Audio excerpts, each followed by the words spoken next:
Welcome to Patriots Corner with Dr. Hill Law. I should be having my co-host jumping in here in a minute. Joe St. Clair. He's just trying to get logged on. Today's episode, we're going to cover the new.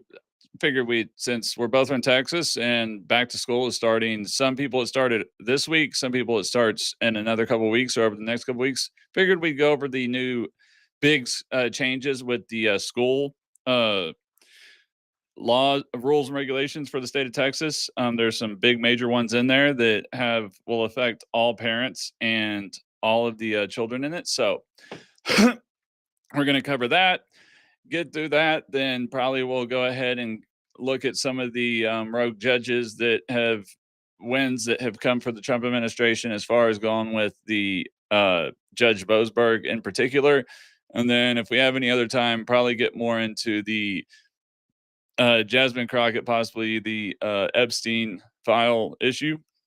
But thank you for tuning in to Patriots Corner and Dr. Hill. Please, if this is your first time, make sure to hit that like, follow, share, subscribe button so you can help us get this out and don't miss any future episodes. And also try to get more people in the room. Also, please, your engagement is very crucial to this show. So please, if you have any questions or comments or would like to ask about a certain subject or anything, please let me know in the comment section and I will check it as I can and get that going.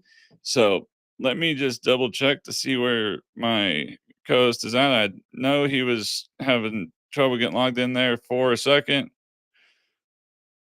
and we will get going and start going covering the big bill changes that happened this year with Texas. Looks like we're up live on all of my making sure all the live streams are up. All right, so I am up on all the live streams good. No issues there. Up on Facebook, up on YouTube, Twitch, and it shows that I am up on Rumble. So now I'm just like I said, I'm waiting for uh Joe to jump on in. I think he just messaged me, but I know I emailed him the link, so should be here in a minute. But I'll go ahead and get started. See, now I kind of covered this earlier this year whenever the major bills were going through the House and we're going through the 89th legislative session in Texas and all the different bills that weren't covered in there. And actually one of the bills I didn't even cover because I didn't even know it was in there. And I think it's probably going to be one of the biggest shocks and one of the biggest changes that's really going to affect parents and their kids and everything. And the biggest one for that is that now in the state of Texas, children are not allowed to bring any electronics other than their school issued notepad, tablet, laptop, whatever you want to call it, depending on which school district you're in that they issued. That is the only digital uh, object they're allowed to bring with them. They're not allowed to bring their cell phones, their iPads, their tablets, their personal tablets. They're not allowed to bring their smartwatches, their Apple Watches, Google Watches, anything like that. They're not allowed to have it on school grounds. So pretty much if they are not a high schooler that can leave it locked in their car, they will have to leave it at home. So I don't know how they're going to deal with this as far as how parents are going to be able to get a hold of if their children have to stay after school or if they have band practice or football practice, how they're going to call their parents to come pick them up when they're not allowed to bring it. I think that's going to cause some major issues with the problem there. I mean, I know that last year my son, there was plenty if he had late band practice where he had to stay after school sometimes for band practice and he would just call us whenever he was done and then we'd go pick him up. Or if he missed the bus or something, he would call us and we'd come pick him up. So I don't know exactly how they're going to handle all of that considering now I originally I thought the way it was they just couldn't have their cell phones turned on or use them in school. But no, they can't have them on school property, and if they are caught with their phone the third time is a $15 fine. So that's going to be the big that is going to be the big question there, is if they get it or not. I mean, we're gonna have to see what happens and everything, what's going on. But I'm just kind of curious what exactly how it's gonna work and everything like that.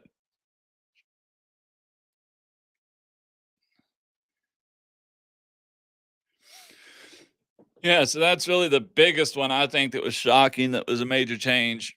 There's some other really good ones that'll be shocking to other people and all that. And then as far as it went with the judge saying, obviously everybody knows that Judge Boasberg, he just has, I mean, he's an anti-Trumper to the fullest, tries to do everything he can to stop him, has gone after him, all that, even to the point where earlier this year, whenever it had to deal with the Alien Enemies Act, he had issued a contempt of court ruling for the Trump administration, Senator Trump's lawyers, and obviously Trump's team uh, challenged that, and that was approved at the first appellate level. Well, wasn't the full court; it was the ad bonk. Uh, so it was three of the nine, I think, at the district appellate court level. It was a three judge panel versus the whole court. So now obviously it'll go to full court, which that probably will be more leaning towards the judge's favor, and then it'll have to go to the Supreme Court again. And then obviously the Supreme Court, it will be more in the Trump administration's favor and less in the judge, because they're getting tired of these federal judges acting like they're freaking Supreme Court justices or something. Like they rule everything, like they can control it, like they can quasi executive branch, not quasi legislate through literally making rulings that write legislation or change legislation, which they're not supposed to do, which is called quasi legislation. They're pretty much quasi executive, the presidency or whatever, trying to make themselves like they're part of the executive branch of the presidency when they're not. They're a separate branch. And everybody will say they're separate but equal. And no, if you actually go back and read the Federalist Papers and read Madison's thought on it, is they were not considered an equal branch. They were a less equal branch.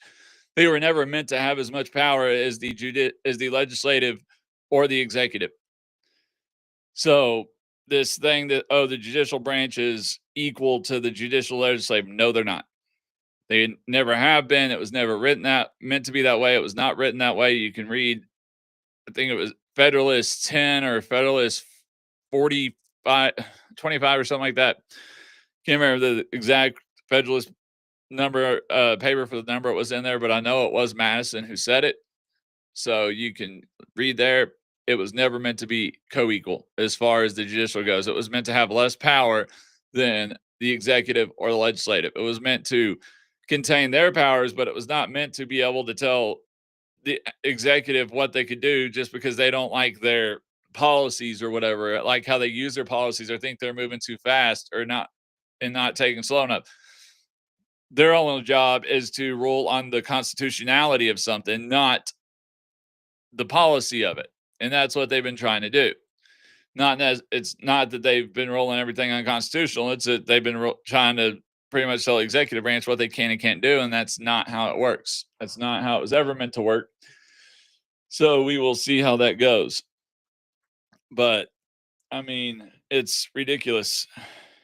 And all right, I still haven't. Joe's still not jumping in, so I'm gonna get started on the next one. Once he gets in, he can come in here and give more of the legal side of the stuff we're going to go over, because the reason I liked having him here is he's an actual JD. My doctorate is in law and policy. It's more on the administrative side, actually, like constructing legislation, policy, being a policy advisor, stuff like that. It's not on the actual practicing law or enacting. Once the law has been enacted, it's not the decision on that side of it. It's more on the administrative side of actually creating the law. One of the other big Senate bills that passed this year that for school changes that will have effect in the public education system for Texas was Senate Bill 10, which was the 10 Commandments. which it requires public elementary and secondary schools to display the 10 commandments in every classroom starting with the 2026 school year. It has to be displayed where it can be seen on a 16 by 20 poster. Now, the way they get around, a lot of people say, oh, what about separation of church and state? One, there's nowhere in the Constitution that says separation of church and state. That was a get into the history of it, but it was pretty much stated in I think it was a letter from one of the early presidents, and then a statement from one of the a previous Supreme Court justices that started the separation of church and state, but it was never actually in there in that fact. But the way they're getting around that is that the school is not purchasing those posters. They have to display them if they're donated. Now, obviously, there's plenty of nonprofit Christian NGO, uh, government partner organizations or nonprofit organizations that are Christian related that are ready to donate all those posters to the Texas school districts. That's how they get around with it because the school is not purchasing it itself. I mean, that was one of the, it was a law. There was a Supreme Court case. I think it was in Louisiana. There was a thing about they had the Supreme Court, they had the 10 Commandments placed out in front of the courthouse or whatever like that. And the reason the Supreme Court said they didn't have to take them down is because they were donated. The city didn't pay for them. The government didn't put them up. It wasn't ordered that they had put them up. They were donated to the city and then were displayed. So as long as they are donated and the city or the state is not ordering um the school district to actually purchase them, then well, you're not violating the separation of church and state based on the recent Supreme Court cases, which that's why Texas waited till now to pass this law, because they waited till the Supreme Court cases had made it through the court system so they can ensure that they structured the legislation to be within the bounds of what the Supreme Court ruling was. Not to say that somebody won't try to challenge this. Obviously, there's going to be people that will try to challenge it. I won't be surprised if it's already in a court trying to be challenged. But the fact is that it will hold up in the Supreme Court because of that fact that it is in line with the ruling of the last case that they did on the 10 Commandments. Then also the other biggest one that came across this year that I know is going to be challenged, but will be hard to do that, and that is Senate Bill 11, which allows time for prayer and reading of religious texts. Keyword there, it's not the Bible, it's not Christian, it's religious text. That means Buddhism, Islam, Jewish, Christian, whatever faith you are. All right, it allows those times. Now, it doesn't require the schools to allow this. It requires the school boards to vote on allowing designated prayer time. So it's up to the school board and the people of the city or town voting at the school board meeting saying whether they support it or not or want it. So it's not, if everybody in that area is not, if there's a school district that they're not very religious, that there's a lot of atheists and not very many Christians or Muslims or Buddhists or anything like that, Hindus, whatever, then they don't have to allow it.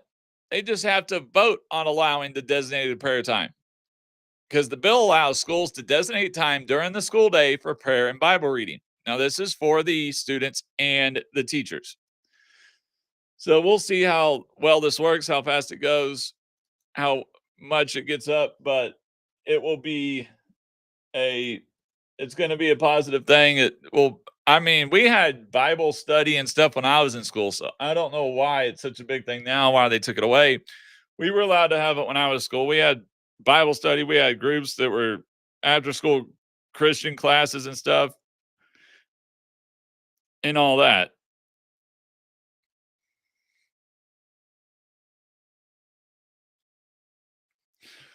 So I'm trying to see if, I guess maybe Joe's not going to make it on tonight. Thought he was going to, but alrighty. I'm going to keep going no matter what. So, and then I kind of like having a co-host because we can, it's not just me talking, there's bouncing back and forth. If I had more people in here and then people were actually either wanting to come up as a guest or sending comments in, and I was replying to comments and stuff, then it makes it a little more engaging. It helps it flow a little better, brings a little more in depth. I can get into more areas of what people are wanting to have questions on, or get into a debate about more philosophical areas of it versus just trying to go over what I feel needs to be covered. So please, if you're in the room, hit that like, hit that share button. Let Get in those comments. Let me know you're there. If you have any questions, ask them. Let me know and get a conversation going, because your engagement really is um what drive is going to help this show become better. Is going to help this podcast become better. Also, please check out my website. You see it going across the banner in the bottom of the screen. Please check it out there. It's got all my current and past shows. Also, you can sign up for free on my website, which will get you access to my weekly blog. And then also there is a link on there to my locals page where you can actually subscribe to support the show. If you're on YouTube, go ahead and hit the subscribe button. Doesn't It's just like a follow button. It doesn't cost you anything to do that. I don't know why YouTube doesn't have a separate button. It just says subscribe, whether you're actually paid subscription or it's just following, but that's the way it is. So the first click that you hit on there is just follow. Please hit that follow. Also, if you're on Rumble, hit that follow button. Twitch, hit that follow and let me know. And also Facebook, make sure you hit that follow. And then also on Facebook and Twitch, have the stars or the little ways that you can support the show there through the little gifts.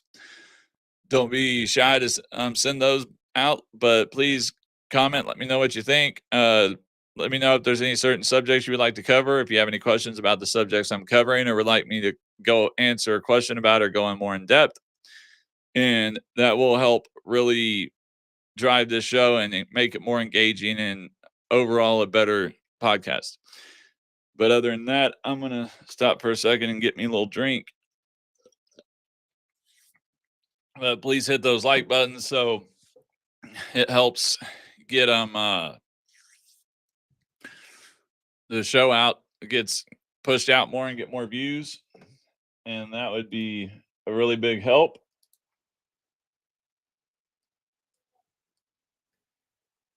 Trying to update, see how everything's going. Man, I should have waited till later tonight. It seems like it's a slow night tonight. Usually when I go live at 7 o'clock, 7:30 on a Friday, it's pretty busy. But I guess not that many Texas. I said, I guess because I put Texas in it, less people are more apt to check it out. I don't know. I thought I had more Texas followers than that, but we'll see. And then after Senate Bill 11, obviously, and this is why I didn't do this on TikTok, and this is really what I wanted Joe in here for, was this one, which Senate Bill 12, bans DEI in schools. Now extends the state's ban on diversity, equity, and inclusion initiatives to more than 1,200 K through 12 public districts across Texas. SB 12 bans teaching gender identity and sexual orientation while requiring parents to opt their children into sex education, which is a big thing because you shouldn't have to, they shouldn't be able to just teach your kids all that if they want to. I mean, it should be up to the parents whether they want their kids learning about any of that. And the problem is there is no gender identity. It's a lie. There's two sexes, and sexes are the same thing as gender. It was like that for up until 1969. There was one psychologist that came up with the idea that gender was separate from biological sex or whatever. And then that kind of got squashed. It was 60s or 70s. It was never talked about or anything. And it wasn't until 2012 when they legalized gay marriage and it became the LGBTQ plus, started going adding, went from LGBT to LGBTQT, that they started doing all this multiple genders and 34 genders and everything. And this is going to kind of span into the Epstein stuff, but I hear all these leftists saying they're bitching about Epstein stuff. But you know what? It's going to be, y'all have started this LGBTQ blah blah blah plus that gender identity is just a thought of your head and your mind. Y'all are going to end up sooner or later. You're going to see these pedophiles coming out and saying, "Oh, I'm not sick. That's my gender. That's who I am." I mean, that's what this has left this open for. That's where it has left it to go because people have gone so far. And the funny thing is, the majority of the gay community doesn't support it. It's the smallest part of the gay community, but yet somehow they're the loudest in it. The left is so worried about alienating that 2-3% of their voter base that they let them drive the narrative, that they let them push the narrative and try to indoctrinate our children. And I mean, 8-9-year-old kids are already as confused as they it's confusing as it is to be at that age. You don't need somebody sitting there trying to fill your head with, oh, there's 34 genders. You can be a freaking unicorn. No, that's not how it goes. I'm sorry, but you don't cover. No, there's not 34 genders. The kid can't be a unicorn. They can't be a cat. They can't be a dog. They can't be a horse. They can be a male or a female. Period. Nothing. And I'm glad that they're not going to be indoctrinating our kids with this stuff anymore, or allowed to teach it to them, because it's ridiculous.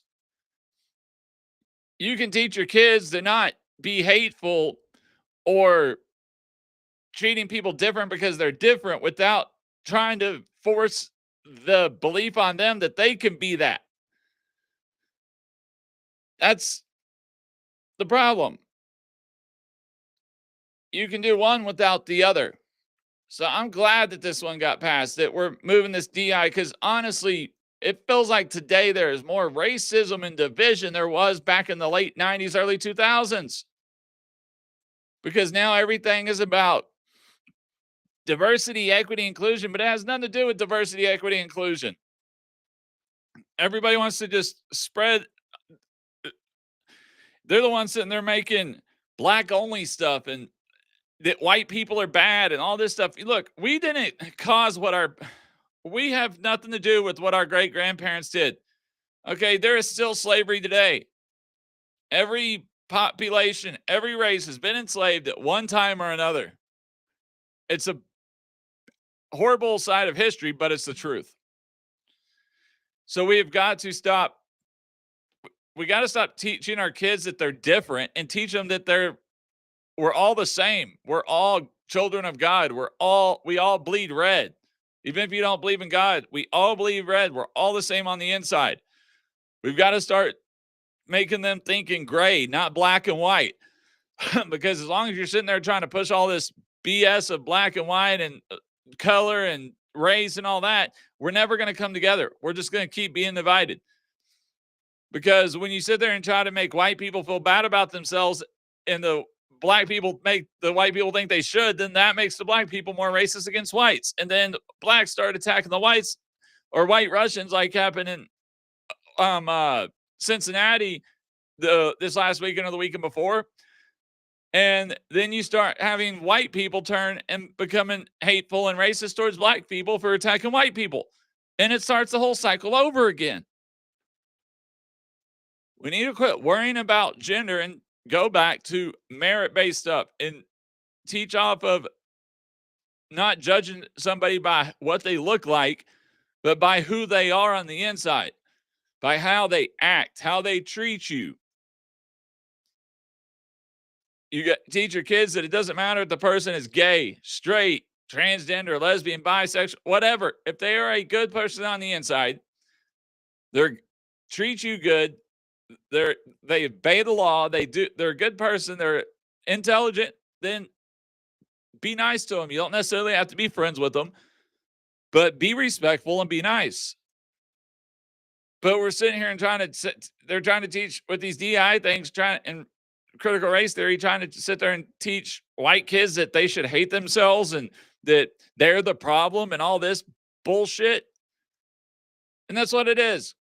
I'm sorry, I didn't have any white privilege. I mean, I know how bad this stuff is taught up in the Northeast because I can remember one time when I was driving trucks, I was at a truck stop and this black truck driver was talking to me and actually assumed that I owned land because I was white, that I inherited land because I was white. You know how racist that sounds? That just because I'm white, that somehow I was born with land or was given land by the government. My family had land and somehow I got that land. So I'm wealthy or I have a special leg up in society. No, I had a single mother with two kids who had no college degree, who worked 2 to 3 jobs just to put food on the table and a roof over our head, with a dad who wasn't around and didn't pay child support. So this, it's bullshit. It's ridiculous. It's just, it makes no sense. The stuff that they do and the stuff that they're talking about and all this stuff, it gets ridiculous. All right. So we need to, that's why DEI needs to be done away with. That's why critical race theory needs to be done away with. It's literally the left's, the left, the Democrats, the party of the KKK, the party of Jim Crow, the party of literally eugenics of black people by creating Planned Parenthood. If you go find a Planned Parenthood in a white neighborhood, they're all in black and Hispanic neighborhoods. They're not white neighborhoods. Go look at the 90% of the people who go to Planned Parenthood who have abortions are black. It's because the woman who owned it was actually a member of the KKK. The woman who started it was a racist. It's not Republicans that are, and the Democrats are using this new critical race theory and DEI and saying, oh, blacks should have their own graduations and all this. They're the ones that just found a modern day racism. I mean, how racist is it to say that, well, if you're black and you don't vote Democrat, if you're not voting Democrat, then you're not black. Or if you're black, then you should know who you're voting for. That's racist in itself. It shouldn't matter what color you are to decide whether you vote Democrat or Republican.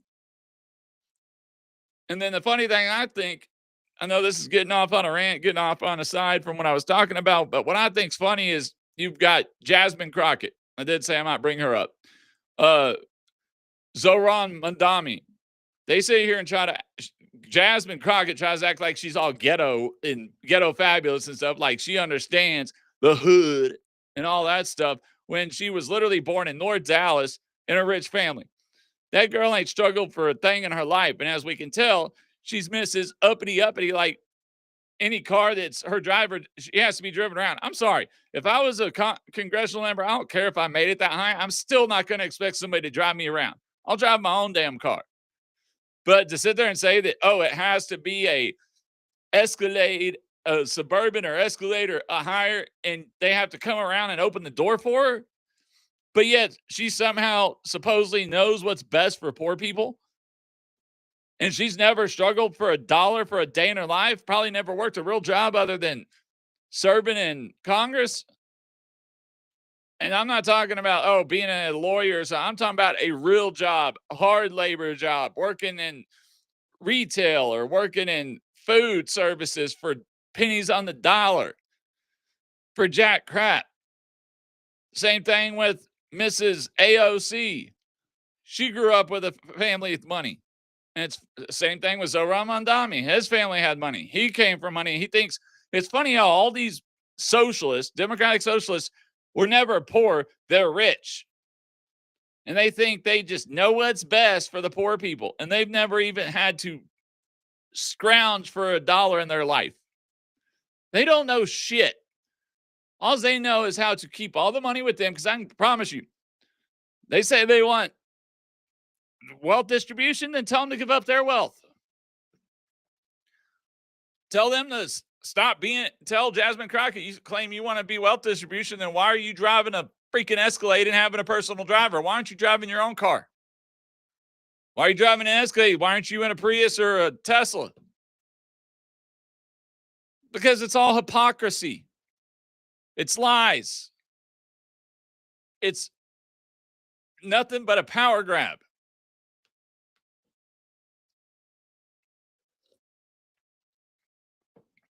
That's all they care about. They don't care about anything but power. Now, another big bill that I liked was Senate Bill 13, which now this allows parents to restrict library materials from their student. So, and this is kind of how it became constitutional too, because this isn't saying, okay, you have to remove the books from the library. It's just stating that parents and school boards, not librarians, get the final say over what materials are allowed in their schools' libraries by creating a framework for them to remove books based on complaints they receive. Only the approval of 50 parents or 10% of parents in the district, whichever is less, would be needed to create the oversight councils. Which there was a big thing like this that happened up in, I think it was Maryland or something. There was a big story, a big issue about this with books and the books the kids were being forced to read, and parents were not happy with it and all that. So, yeah, that's going to be a big benefit there. So I can't wait to see how that turns around and happens. But that's going to help. That's not going to be overturned. There's nothing there. And then obviously Texas was kind of somewhat ahead of the Maha movement, because there was Senate Bill 314, which bans certain food additives in school lunch, bans certain additives in free or reduced school lunches and the breakfast program. There are seven additives listed: brominated vegetable oil, potassium bromate, propylene, I can't even pronounce half of them, as azodiocarbobromide, butylated hydroxyniazole, and red dye 3, and titanium dioxide. Now, obviously, these chemicals are linked to severe harm and shouldn't be served to children because there is healthier food and ingredients available. And the funny thing is the left has always said that they want stuff that's better for children, that's better for the environment, that's better for the economy. And then they come in with Maha, and all of a sudden we want to start removing all this stuff, and then they want to start fighting it. And the funny thing is most of the stuff that Robert F. Kennedy Jr. wants to remove from our foods is already been outlawed in every other country in the developed world. The Nordic countries that the left love to they like to call the bastions of socialism, which are not bastions of socialism, they're actually capitalist countries. They're illegal there. They're banned there. They're banned in Europe, England, everywhere. But America. And you wonder why we're the ones that have the fattest people. I mean, you can go over to Europe or you can go over to Japan, and the same meal that's served here, served over there, same size, no cut in the meat, but 800 calories less over there because of all of the artificial ingredients and chemicals that are actually put into the meal to prepare for it. Yeah, I'm not going to pay for viewers. I don't want paid viewers no. I want viewers if they really want to watch my stuff. I'm not going to pay for viewers.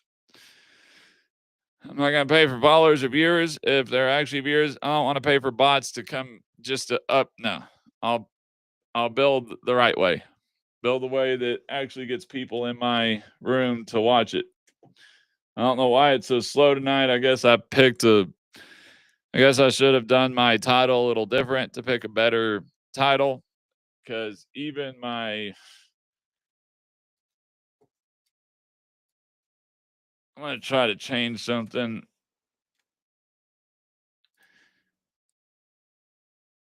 I'm going to try to change some stuff in here on the TikTok and see if X.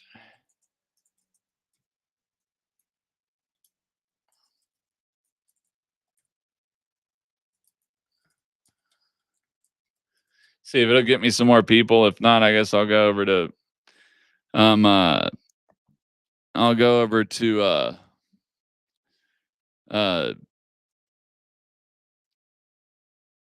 TikTok. X. See if that fixes my X. tried changing it down to rogue judges versus new Texas education instead of back to school. So that way maybe it'll get more people to come in. Uh, I did say back to school chaos, but I'm gonna try to change it on this one too. See if it will affect anything. I can't change it on that one really. I really can't change it. I mean, I guess I could change the title here. I'm just gonna take back to school off of the title and see if that. Oh, that's not what I wanted to do. Dang it. That kind of screwed everything up.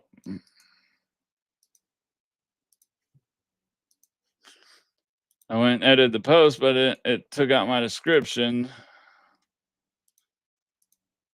So now I got to go back in here and make sure it's got everything else right.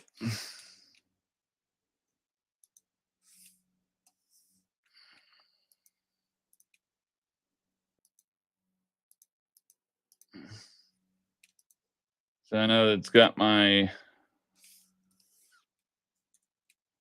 It's not. I know it's got the those in there correct. All right, there we go. See if that helps. Just trying to make sure that I had everything in here correctly and that everything was going, but still doesn't look like I've got that many viewers tonight. I actually pre-scheduled my on Twitch. Yeah, I haven't. I guess because I haven't been doing this that long, it's just uh a lot. I need to take rerun off there because it's not a rerun. This is a brand new stream. All right. Hopefully that'll help. Maybe that'll get me more Twitches now that it's not a promoted or rerun content. See if that'll help get me more views there. Because right now it's still only showing 2 on Rumble, 1 on X, and 1 on Twitch, which is really weird because the last one I did on X, it freaking last time I did X on a Friday, it had plenty of viewers. So I wonder if I can go ahead and share. Go ahead and repost it, but first I'm gonna edit. Actually, I'm just gonna repost. That's not what I wanted. Under repost. Quote. Try rogue judges.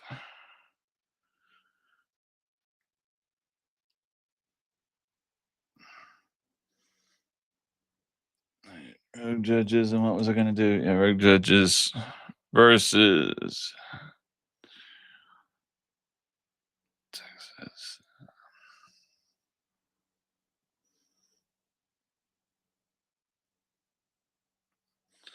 All right, that's what I was wanting to do.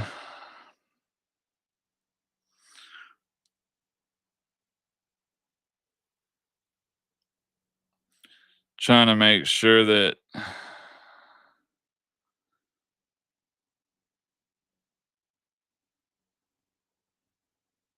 trying to repost it on X, see if I can get any more people on here.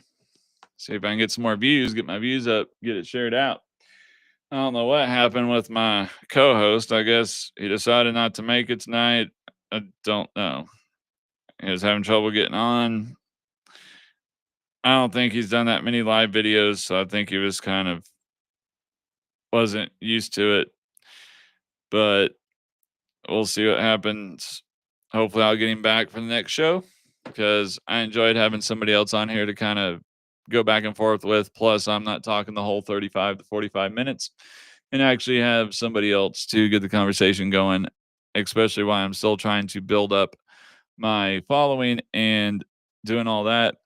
And then the last Senate bill that I was going to go, one of the last Senate bills I was going to cover, which was Senate Bill 965, which is the right to prayer for public school employees while on duty, which just goes to the fact of the football coaches being able to pray with the students after school and whatever like that. So this codifies in a law the right of a public school employee to engage in religious speech or prayer while on duty. In 2022, the U.S. Supreme Court ruled in favor of Joseph Kennedy, a high school football coach from Washington State, who knelt and prayed on the field after games. The High Court ruled that the First Amendment protected the coach's prayer. State lawmakers said that the decision paved the way for the acceptability of religious practices in public school settings. So that's what they did. It's I don't see why they shouldn't be able to pray after a football game or before a football game, whether you believe in God or not. Makes no sense to me why you can't just sit there and listen to a prayer. It doesn't hurt you any, and most of the kids won anyways. And now this is one of my favorite ones, which was a House Bill 27, and I think all states should have this. Florida was, I think, one of the first states to do it. Texas has now followed suit, and that is requiring students to take financial literacy courses while in high school. That it requires all Texas public high school students to complete a 1/2 credit course in personal financial literacy. I think it should be a full credit course, not a half credit course. That way, because the biggest thing with kids these days, the difference between kids that are going to Ivy League schools and graduate from other one is their credit scores. If they understand financial literacy and credit, then they can build up that credit score from 18 to the time they get out of college and they have a better chance of getting a better job because a lot of jobs do credit checks. If you don't have, if you show you have a lot, like in my job, I manage projects worth millions of dollars, hundreds of millions of dollars, right? And I deal with $100 million budgets. You know how easy it would be to get a construction to overcharge for a construction item and get that person to give me a couple hundred, a couple $1,000s here and there on $1 million budget and not be known, or even a couple $1,000s here or there written on a check that doesn't even go to them, comes to you. It's too easy to do. Now, obviously, it's harder to do these days, especially in my side of the industry, because I'm in affordable housing. So everything is audited and checked by the federal government. So it makes it near impossible. But on the market rate side, it's pretty easy to do. And you can do, if you don't get greedy, you could get $30,000, $40,000 and never get caught. But of course, people get greedy and they usually keep going, and that's when they get caught. But people who have, if they look at your credit report and they see you're piled in debt, maxed out credit cards, messed payments, you are more susceptible to be deciding to, oh, that won't hurt. Look at all this money. They've got all this extra money in the budget. They're not going to spend that. They won't, it won't hurt for them to for me to get a little $10,000 bonus to pay off my student loans or to pay off my credit card. And that's why the credit, especially in management, project management, like I'm doing, having a good credit report makes a big difference, because if you're strapped and behind, and you're a lot more susceptible to making a decision to decide to not launder money, but I don't know why I can't think of the word right now, but take money from your company. So that's why you have to have a good credit score, and that's why it matters. So teaching this at a early age is a big factor, and it needs to be done. It should have been done a long time ago. It should be a common thing. Honestly, it should be taught from elementary up. Because what people also understand is one way rich people make money is by their credit, because they can borrow, they can go get something that's worth hundreds of thousands of dollars, or tens of 20, 10, 20, 30, $40,000 and get 0% interest, because the probability of them not paying it back is slim to none. And the companies make enough money from the less, not so good credit people, that it covers that person just may take longer to get their money on the product they know they're going to get.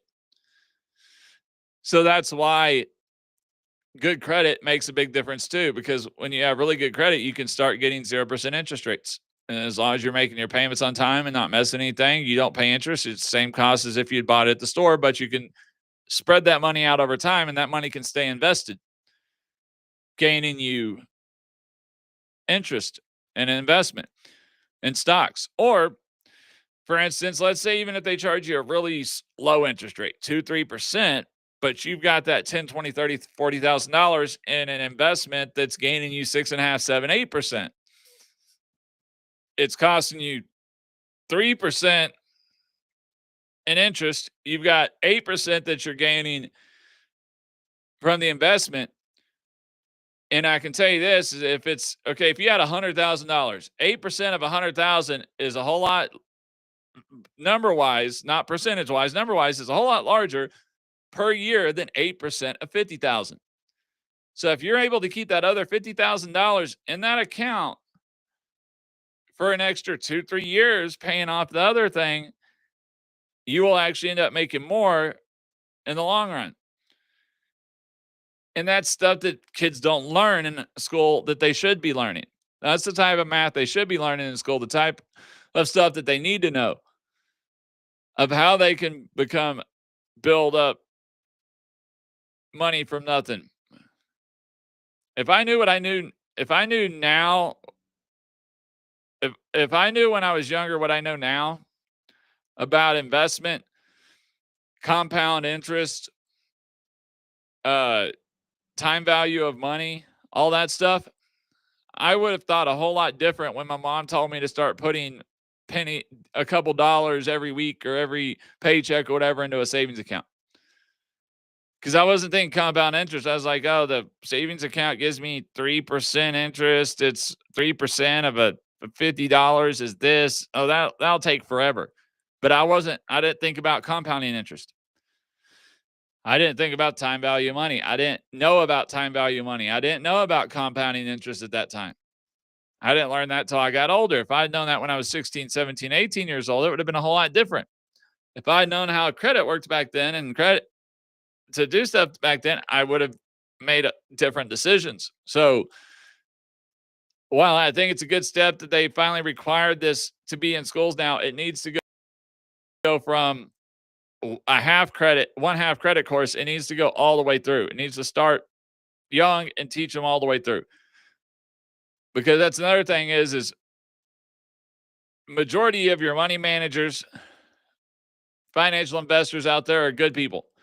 They're good, honest people. They really want to help people make money. They enjoy what they do and they want to help people that aren't good at, don't have time for it, whatever, to make money. But there are some out there that like to take advantage of people who have no idea what's going on. And while you don't necessarily need to teach enough financial literacy for people to understand how to be a financial investor or a money manager or a stockbroker, you at least need to teach enough financial literacy in schools to understand when a financial investor or a financial manager is lying to you or is not telling you the whole truth or is leading you on. Because if you just don't know anything about financial investment, anything they tell you, you're going to believe them. You're going to just, go ahead. But if you know enough to know that they're telling you the right thing, that they are leading you in the right way, then you can tell if you've got a good money manager, somebody who wants to screw you. I mean, that's just a simple fact. I don't know why this, obviously Florida started it I think it was last year, the year before that they required financial literacy in schools. Texas now passed it here. I don't know why other schools haven't, but personal financial literacy is one of the biggest lacks of education that we have. And honestly, out of all of the education you can learn in school, it's one of the most important because some of the stuff that you learn in school, you'll actually use in real life if you're working as an R&D or you're working theoretically or you're working as a professor or something. But the majority of the stuff that you do in school, you're not going to use, well, at least not to that level. You need to you're going to use on a computer or in a software. You still have to understand how it works to see if it's coming out right or not. But one thing you will use your whole life is personal financial literacy. And it just amazes me that they don't teach you that that they don't teach you about compounding interest. They don't teach you about the time value of money.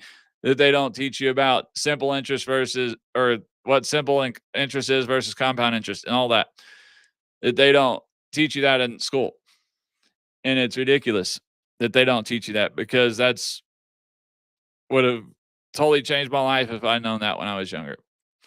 So I'm glad that they're going to start teaching this high school. I mean, obviously, I'm going to teach my kids before more of it than they will, but at least now I know they have to take it in school.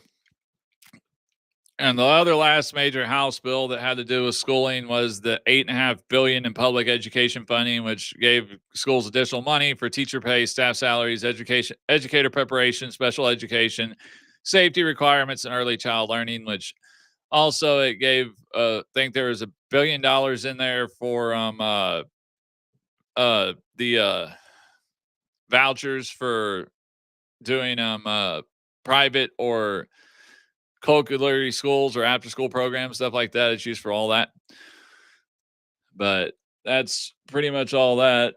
Yeah, it's funny. Once I changed the back to school thing off, it started picking up some more viewers. I guess that was my issue is the back to school part. Once I removed that, just had rogue judges and education, my views started picking up. But yeah, so I think that's the biggest one. But I think the weirdest rule to me was is that Texas outlawed cell phones and personal. I mean, I understand the distractions that cell phones cause and with the teachers and everything, and that it's if the kids have them in their bags or whatever, it's hard to take that for them to not be tempted to use them and to keep them away from the teachers and all that. But they should have made like locker boxes or something that kids had to lock them in when they went into school because my son plays football. How in the world is he supposed to get a hold of me if practice goes late or if he has to stay after school because the coach makes him run extra for messing up an early practice? How is he supposed to get a hold of me if he doesn't have a cell phone? I mean, that makes no sense. They could have put lock boxes at the front of the school that you lock in the door that each one is assigned to a student and they have to put their phone in there and it goes in there and that box is locked till school's over and they can't get it out until school's done. And still had the $15 fine or whatever that if they're caught with it outside of that locker during the school day more than 3 times, and they start getting fined. But to where they can't even have it on school grounds, period, that was a little far for me. That's just it's like my if my kids got to stay after school for band practice, how are they going to call me and let me know band practice is over to come get them? How are they going to call me to let me know football practice is over to come get them? I mean, are all the teachers going to start letting the kids use their cell phones?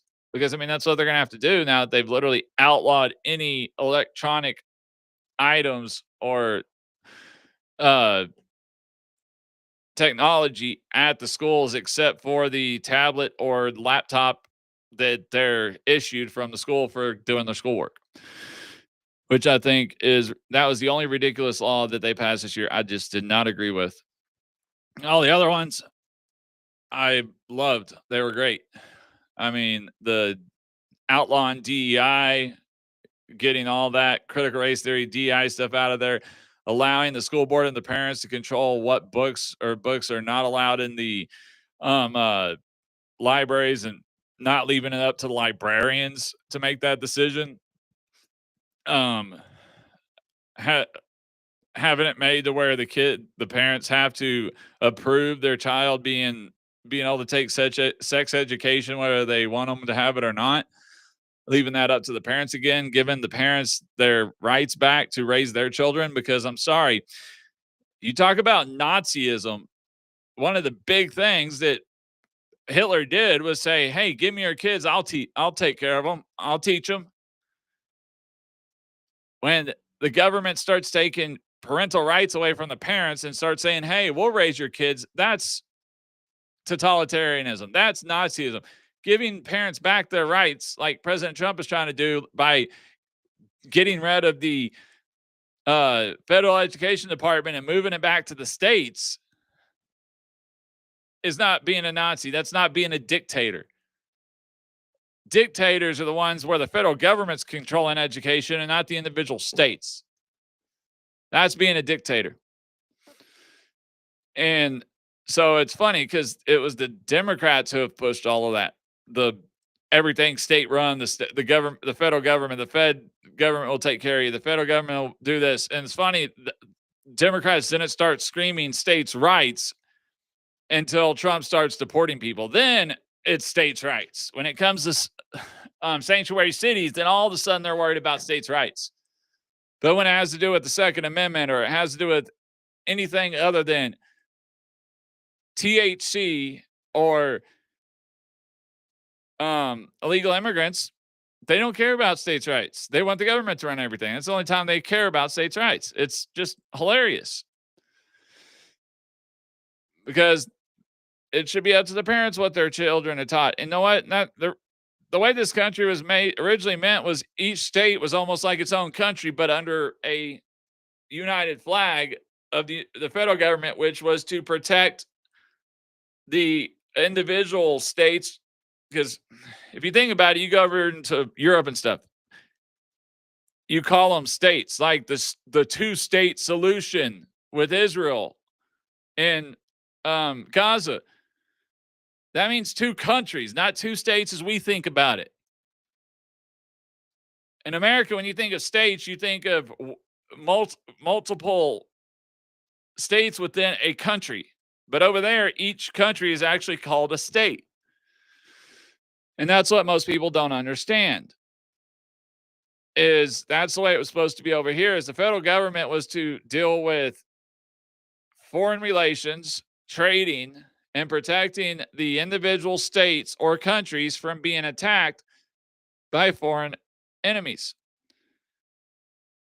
That's what it was supposed to be. And it started out that way. But then as the years went on, especially after the Civil War, the federal government grew bigger and larger and larger and larger and larger. And it came more as the states were more like counties inside of a state than they were individual. And that's the way the Democrats were going. And Trump's trying to give more power back to the individual states, including education. And I don't see why anybody would be against tearing down the Department of Education, because we're supposed to be the best country in the world, but our children's education is near the bottom, and we spend the most per capita per child out of any developed nation in the world. And we're near last in science, math, reading, writing. That makes no sense. So obviously, the education department is not doing very well. It's obviously not benefiting us at all. It's not benefiting our children. It needs to go back to the states. It should be controlled because each individual state and each individual area is different, and kids in different areas learn different ways. And if you know what, if you don't like the rules or state laws in one state, as long as those laws are within the Constitution of all of the United States, keyword United States, then you can move to another state that fits your beliefs, that fits your ideologies. That's the whole point of having the freedom to go where you want. I mean, it's ridiculous. But alrighty, well, please, if you're new here, I noticed I finally started getting some views. Got a couple up in X. Got an extra person in Rumble. I don't know if I got anybody on there. Finally, somebody in YouTube, and then still got somebody in Twitch. Please make sure to like, follow, subscribe, share. On YouTube, it's subscribe, but it doesn't cost you anything. On the other ones, please like, follow, share it out. If you're on the Twitch, you'll see I have the schedule. I was doing 3 days a week, but now I've cut the shows back to 2 days a week, Wednesdays and Fridays. Doing it 3 days a week was just too much.